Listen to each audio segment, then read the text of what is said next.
अरे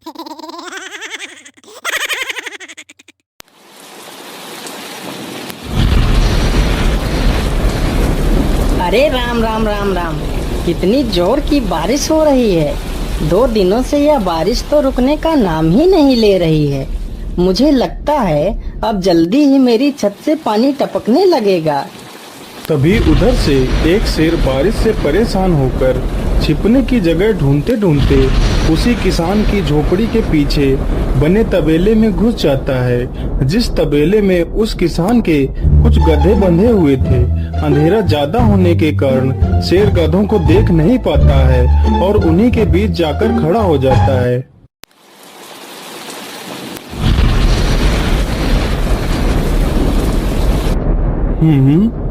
यहाँ से तो किसी मनुष्य की आवाज आ रही है। चलो चुपचाप बैठा रहता हूँ, जैसे ही यह आदमी मेरे करीब आएगा मैं इसे खा लूंगा। हाय हाय हाय, यह बारिश कब रुकेगी? ऊपर से यह टपका भी आ गया। अब मैं क्या करूँ? इस टपके से कैसे बचूं? इतना तो डर मुझे शेर और बाघ से भी नहीं लगता है, जितना डर मुझे इस टपके से लगता है। अरे यह टपका कौन है? मुझे लगता है यह टपका तो मुझसे भी ज्यादा खतरनाक है। तभी तो यह आदमी शेर और बाघ से ज्यादा इस टपके से डर रहा है। चलो जल्दी से मैं यहाँ से निकल लेता हूँ, नहीं तो कहीं टपका ने मुझे देख लिया तो मेरी खैर नहीं। ओहो, अब मैं इस टपका से कैसे बचूं? चलो जल्दी से मैं अपनी मौसी के घर चला जाता हूँ।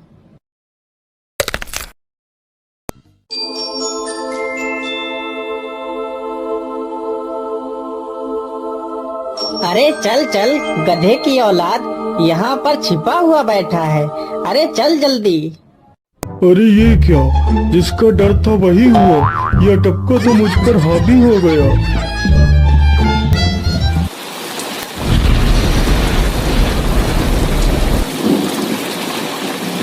कैसे बचूं? कैसे बचूं? इस टपका से मैं कैसे बचूं? हे भगवान मेरी सहायता करो, मुझे इस टपका से बचाओ। मैं आज के बाद किसी प्राणी को नहीं मारूंगा, मैं मांसाहार छोड़ के शाकाहारी बन जाऊंगा। भगवान मेरी रक्षा करो। शेर को दौड़ते दौड़ते रात से सुबह हो जाती है।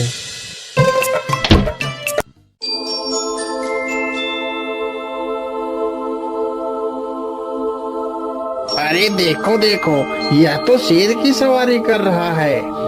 अरे हाँ, सच में ये तो शेर की सवारी कर रहा है। इसे तो डर भी नहीं लगता है। अरे उधर तो देखो जरा, यह आदमी कितना बहादुर है। यह आदमी तो शेर की सवारी कर रहा है। जिस शेर को देखकर हमारी धोती आगे से गीली और पीछे से पीली हो जाती है, यह तो उसकी सवारी कर रहा है। ये गांव के लोग भी ना पागल हो गए हैं, जो इस गधे को शेर। अरे बाप रे, यह तो सच में एक शेर है। हे भगवान मेरी रक्षा करो, शेर तो मुझे खा ही जाएगा। राम राम राम राम राम, अब क्या होगा? इस शेर से कैसे बचूं? अरे यह तो एक बरगद का पेड़ है, यही अच्छा मौका है। जल्दी से इस बरगद की जड़ पकड़कर ऊपर चढ़ जाता हूँ।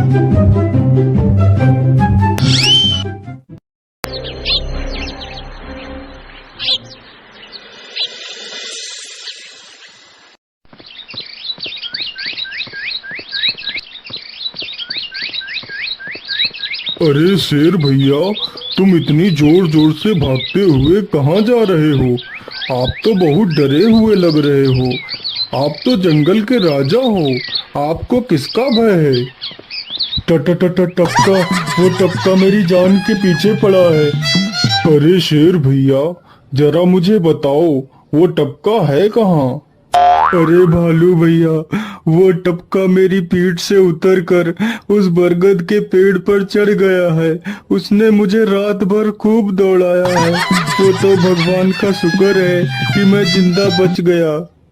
चलो शेर भैया, मुझे उस टपके के पास ले चलो, जरा मैं भी तो देखूं आखिर ये टपका है कौन।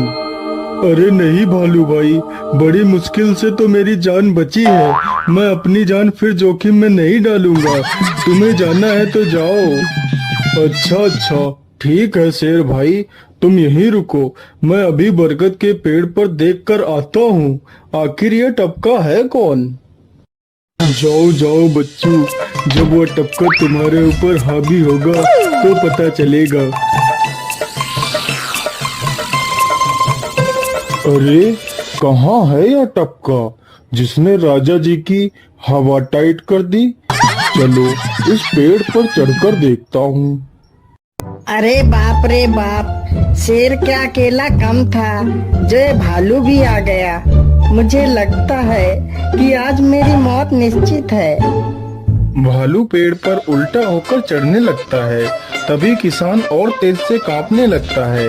कांपने की वजह से किसान के हाथ से छड़ी छूट जाती है और उल्टा होकर चढ़ रहे भालू के पिछवाड़े पर जा लगती है। भालू धड़ाम से जमीन पर गिरता है।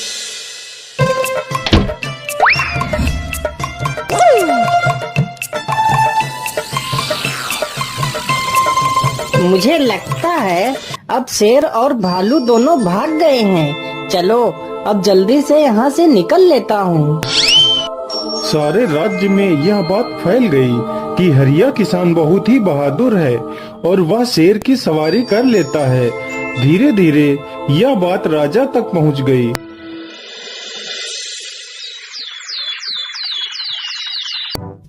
महाराज, क्यों न हम पड़ोस के गांव से हरिया किसान को बुलवा लेते हैं। वह बहुत ही बहादुर है। उसके बहादुरी के चर्चे तो पूरे राज्य में हैं।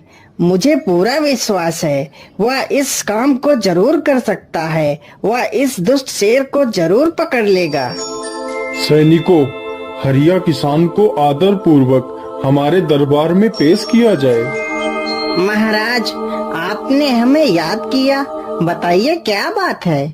मालिक, हमसे कोई भूल हो गई क्या मालिक? नहीं नहीं हरिया, तुमसे कोई गलती नहीं हुई है।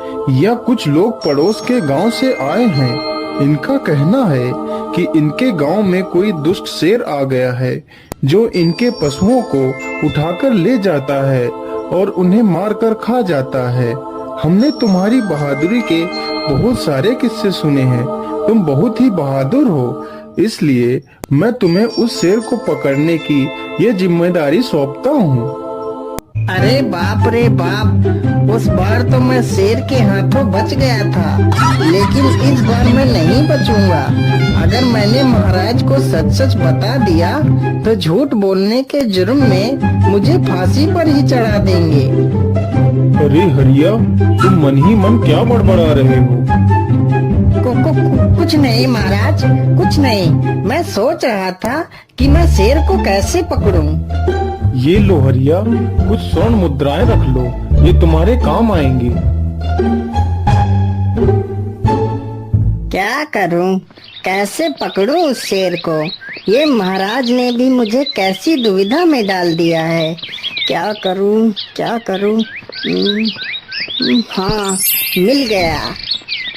फिर हरिया बाजार से एक रस्सी और एक जाल तथा एक बकरी खरीद कर लाता है। चलो जल्दी से, मैं यहाँ पर एक गड्ढा खोद देता हूँ।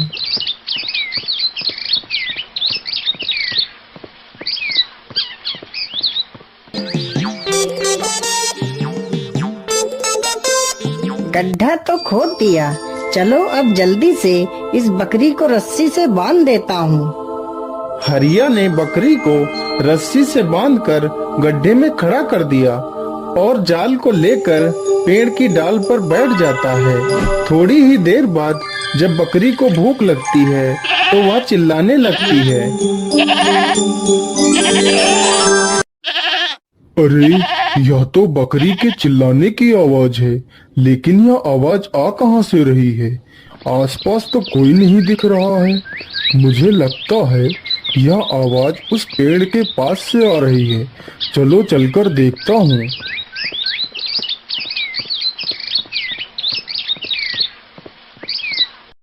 अरे वाह, आज तो शिकार मेरे पास खुद चलकर आ गया। शेर तुरंत ही बिना देर किए हुए गड्ढे में छलांग लगा देता है। तभी किसान तुरंत ही बकरी को ऊपर खींच लेता है और जाल को गड्ढे के ऊपर गिरा देता है। शेर गड्ढे में ही फंस जाता है। यह देखकर गांव के सभी लोग बहुत ही खुश हो जाते हैं।